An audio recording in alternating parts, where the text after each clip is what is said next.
नमस्कार दोस्तों। ये कहानी है ऋचा की, जिसकी शादी उसके बापू ने इसलिए भी जल्दी कर दी क्योंकि घर में सर से बेटी का बोझ उठाना, वो भी जब बुढ़ापा हो, बहुत ही मुश्किल होता है।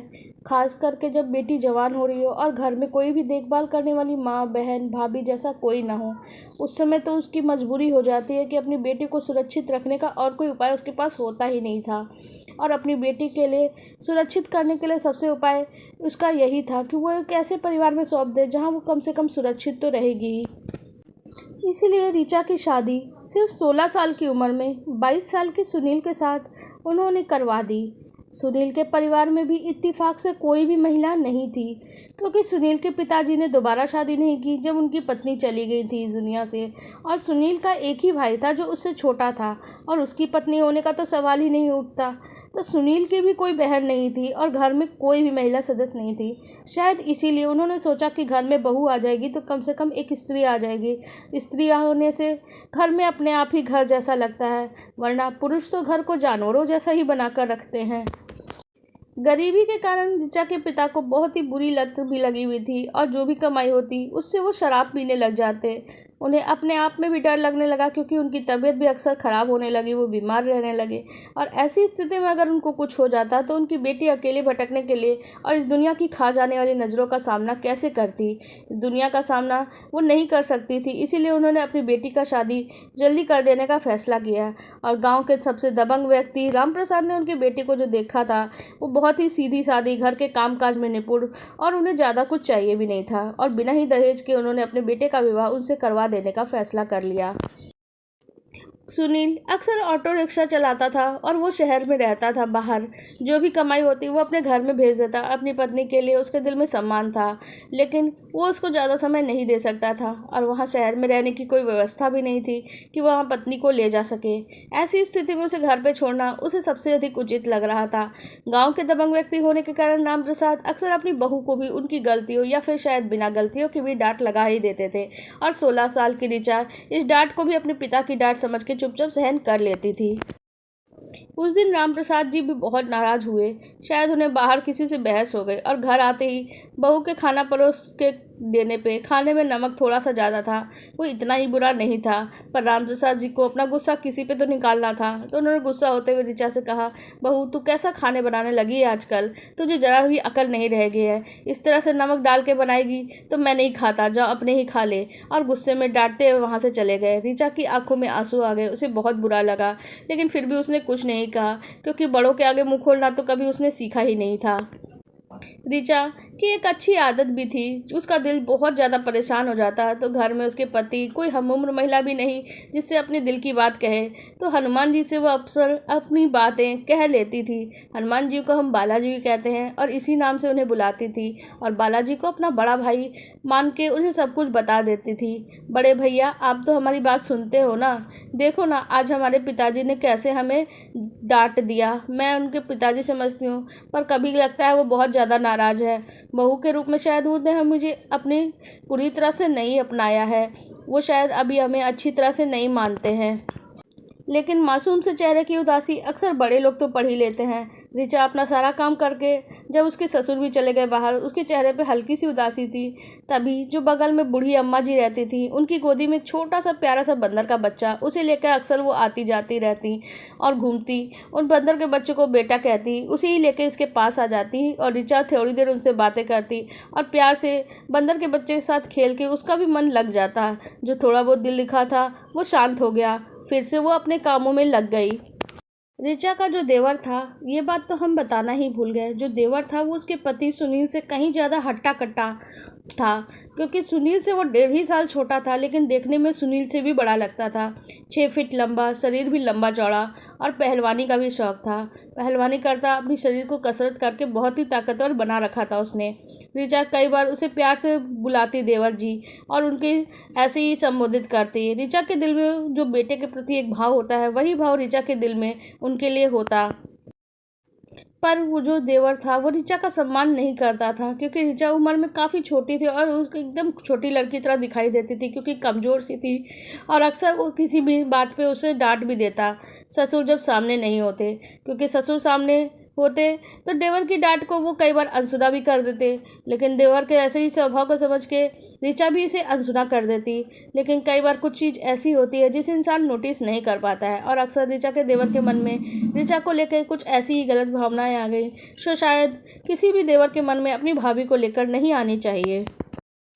सुनील अक्सर ही बाहर रहता था, जिसके चलते ऋचा उसके साथ उतना घुल मिल नहीं पाई थी। इसलिए वो, क्योंकि ऋचा उम्र के हिसाब से भी काफ़ी दुबली पतली थी, और सुनील ने सोचा उससे दोस्ती से रिश्ता पहले बढ़ाएंगे, क्योंकि ऋचा अकेले रहते ख्याल भी खुद का नहीं रख पाती होगी, इसलिए वो इतनी स्वस्थ भी नहीं, और रिश्ते को आगे बढ़ाने के बाद अगर वो गर्भवती होती है तो उसके स्वास्थ्य पे और भी बुरा असर होगा। ये सोच के सुनील ने उसके पास से केवल दोस्ती तक का रिश्ता रखा था, और उसे एक बहुत छोटा सा फ़ोन दे रखा था। ऋचा अक्सर उससे इसी फ़ोन से बातें कर लेती थी। और बातों ही बातों में किसी दिन देवर ने कुछ ऐसी बातें जान ली जो ऋचा सुनील से कर रही थी, और उन्हें सारी बातों का अंदाजा हो गया। देवर में मन में के पाप का अंदाजा लेकिन ऋचा को नहीं लगा। एक दिन ऋचा जब सो रही थी तो उसे पैरों के पास कुछ महसूस हुआ। उसे लगा कि देवर उसके पास ही खड़ा है, उसके पैरों के पास, और उसने उसे पैर पकड़ के खींचने की कोशिश की। ऋचा ऐसा करते देख के बहुत ज़ोर से चिल्लाई। उसे एहसास हुआ लेकिन घर में तो कोई भी नहीं है, यहाँ तक कि उसके सुनील और ससुर भी नहीं है, क्योंकि रामप्रसाद अक्सर वहाँ होते थे पर आज वो वहाँ मौजूद नहीं है। और ससुर जी को पिताजी कह के वो ज़ोर ज़ोर से आवाज़ लगा रही थी, पिताजी पिताजी, पर वहाँ कोई मौजूद था ही नहीं। इसे इस बात का एहसास तब हुआ जब उसने याद आया कि जैसे बूढ़ी अम्मा जो बगल में रहती हैं उनसे मदद की आशा की, और उसकी ओर उन्होंने चिल्लाया। लेकिन देवर उसको धक्का मार के प्रयास करने के बाद भी वो बहुत ही ज़्यादा उससे ताकतवर था, और वो किसी भी तरह से उसे बच के निकलने की कोशिश करती तो कभी वो उसका आंचल पकड़ लेता और कभी हाथ पकड़ लेता। तो उसे एहसास हुआ कि शायद बूढ़ी अम्मा इतना चिल्लाने के बाद वो शायद खुद ही आ जाती, पर वो भी शायद अपने घर में मौजूद नहीं है। बूढ़ी अम्मा के अचानक ऋचा के दिमाग में आया याद कि ससुर जी तो बोल रहे थे कि 2 घंटा बाद उन्हें एक विवाह में जाना है, और शायद बूढ़ी अम्मा के भी वो रिश्तेदार लगते हैं। गांव के थोड़े से बगल में गांव है छोटा सा, वहीं पे ब्याह होना है और सब वहीं गए हुए हैं। यहाँ पे ऋचा अकेली थी और देवर इसी बात का फ़ायदा उठाने की फिराक में था। उसके विचार बहुत तेज़ी से दिमाग में आ रहे थे, तभी उसके देवर ने साड़ी खींच के उसे बहुत बुरी तरह से गिरा दिया। अब ऋचा की आंखों में आंसू थे, उसकी आंखों से आंसू निकलने लगे और पूरी तरह से असहाय हो गई। आंखें बंद करके अपने बड़े भाई बालाजी को याद करते हुए बोली भैया बालाजी, आज तो कोई भी नहीं है, मेरी लाज बचा लो भैया। जोर जोर से आवाज़ लगाने लगी। आंखें बंद करी और एक ही पल में जैसे चमत्कार होना था वो हुआ। एक पल में लगा जो उसके देवर ने देखा जो असंभव था वो हो गया। एक छोटा सा बंदर का बच्चा जो बगल में बूढ़ी अम्मा की गोद में अक्सर रहता था वही दौड़ता हुआ आया और ऋचा को जैसे उसने सहारा देके उठाया, उसके आंसू पोंछे। ये छोटा सा बच्चा लेकिन मेरी इज्जत मेरी जान कैसे बचाएगा? आज तो मेरी लाज गई ही समझो।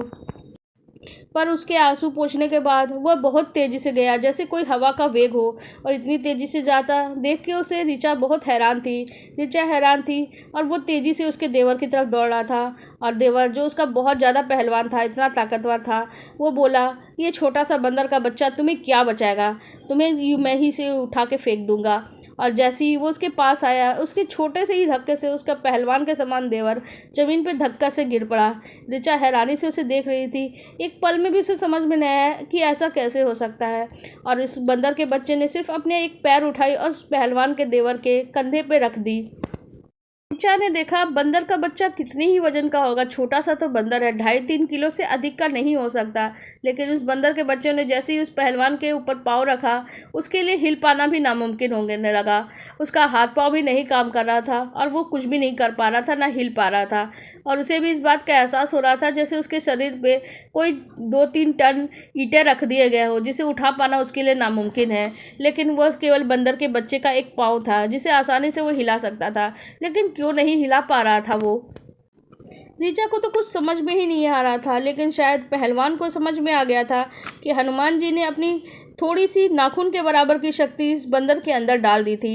इसीलिए वो इतना शक्तिशाली हो गया कि एक पहलवान, ताकतवर पहलवान भी उस बंदर के बच्चे के आगे खिलौने के ही समान हो गया।